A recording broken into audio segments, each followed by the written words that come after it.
Πώς να κάνετε ωραίες σημειώσεις. Πάρτε ένα υπογραμμιστικό ή όσο θέλετε της επιλογής σας και ξεκινάμε. Μπορείτε επίσης να πάρετε και έναν ή δύο στυλούς. Εγώ συγκεκριμένα πήρα έναν μαύρο. Θα ξεκινήσουμε από την ημερομηνία, τη σημερινή, και στη συνέχεια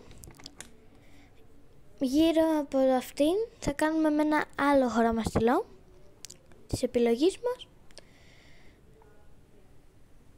το περίγραμμά της. Στη συνέχεια θα την υπογραμμίσουμε. Εγώ συγκεκριμένα κάνω μαθηματικά, οπότε θα γράψω μάθες. Κολλάμε ένα post-it με τον τίτλο του μαθήματος και εγώ συγκεκριμένα έκανα αυτή εδώ. Μπορείτε να κάνετε χιαστές και διάφορα σχεδιάκια. Ελπίζω να σας άρεσε.